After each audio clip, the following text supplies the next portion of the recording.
Genesis chapter 41.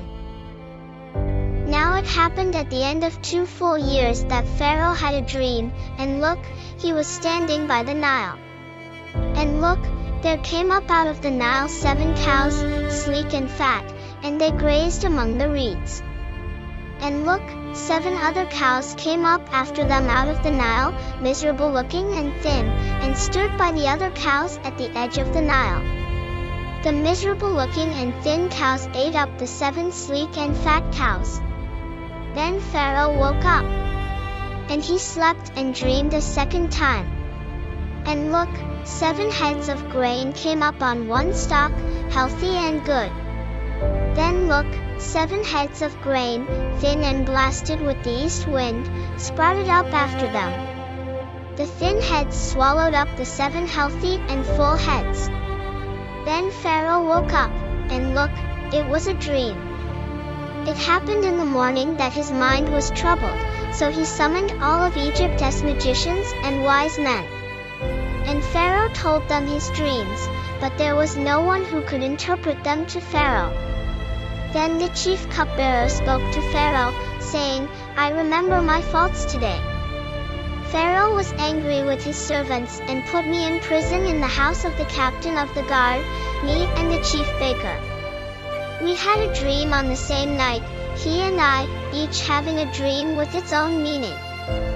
Now a young Hebrew was there with us, a servant of the captain of the guards, and we told him, and he interpreted our dreams to us. To each man he interpreted according to his own dream.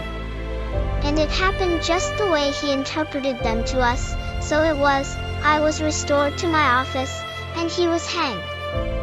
Then Pharaoh summoned Joseph, and they brought him quickly out of the pit. And he shaved himself, changed his clothes, and came in to Pharaoh. And Pharaoh said to Joseph, I had a dream, but there is no one who can interpret it. I have heard it said about you that when you hear a dream you can interpret it. And Joseph answered Pharaoh, saying, Apart from God, the welfare of Pharaoh will receive no answer.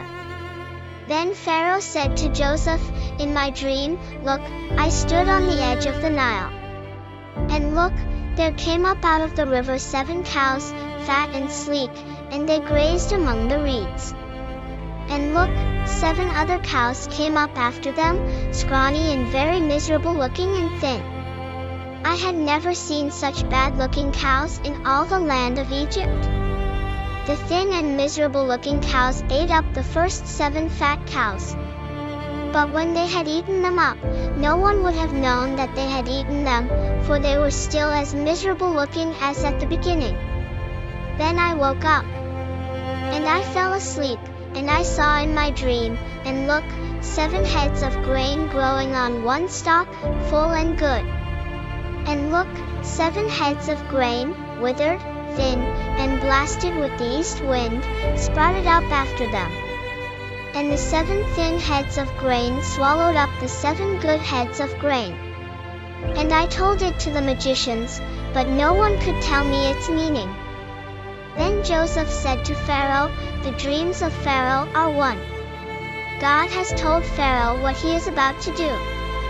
The 7 good cows represent 7 years, and the 7 good heads of grain represent 7 years. The dreams are the same.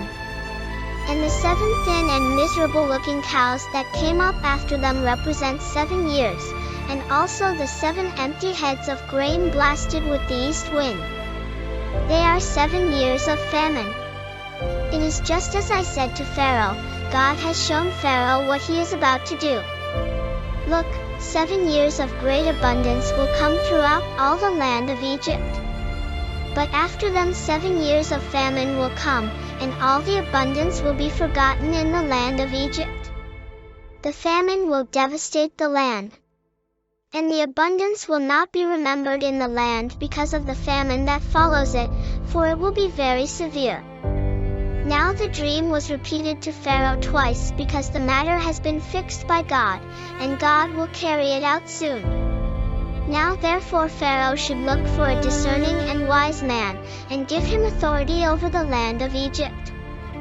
Pharaoh should do this, and should appoint overseers over the land, and they should take a fifth of all the produce of the land of Egypt during the 7 years of abundance.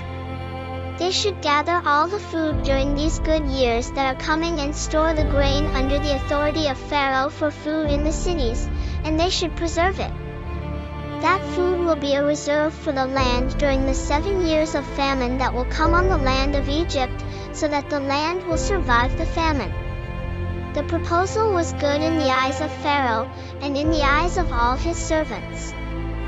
Pharaoh said to his servants, "Can we find such a one as this, a man in whom is the Spirit of God?" So Pharaoh said to Joseph, "Because God has shown you all of this, there is no one as discerning and wise as you. You will be in charge of my house, and according to your word will all my people be ruled. Only with regard to the throne will I be greater than you." Pharaoh said to Joseph, "Look, I have put you in charge over all the land of Egypt." Then Pharaoh took off his signet ring from his hand and put it on Joseph's hand, and clothed him in robes of fine linen, and put a gold chain around his neck. And he had him ride in the second chariot which he had, and they called out before him, "Bow the knee." So he put him in charge over the entire land of Egypt. Then Pharaoh said to Joseph, "I am Pharaoh, but without your permission no one will do anything or go anywhere in all the land of Egypt." Pharaoh called Joseph's name Zaphenath-Paneah. And he gave him Asenath the daughter of Potiphera, priest of On, as a wife. So Joseph went out through the land of Egypt. Joseph was 30 years old when he began to serve Pharaoh king of Egypt. Joseph left the presence of Pharaoh and went throughout all the land of Egypt. During the 7 years of abundance the land produced large harvests. And he collected all the food during the 7 years when there was abundance in the land of Egypt, and put the food in the cities. He placed in every city the food from the fields surrounding it. Joseph stored up grain in great abundance, like the sand of the sea, until he stopped measuring it, because it could not be measured. To Joseph were born 2 sons before the year of famine came, whom Asenath, the daughter of Potiphera priest of On, bore to him. Joseph called the name of the firstborn Manasseh, "For God has made me forget all my trouble and all my father's household." And the name of the second he called Ephraim, "For God has made me fruitful in the land of my suffering." And the 7 years of abundance that occurred in the land of Egypt came to an end. Then the 7 years of famine began to come, just as Joseph had said. There was famine in all lands, but in all the land of Egypt there was food. When all the land of Egypt experienced the famine, the people cried to Pharaoh for food. Then Pharaoh said to all the Egyptians, "Go to Joseph. Whatever he says to you, do." So the famine was over all the surface of the land. Then Joseph opened all the storehouses of grain and sold to the Egyptians. And the famine was severe in the land of Egypt. And all the countries came to Egypt to Joseph to buy grain, because the famine was severe in all the earth.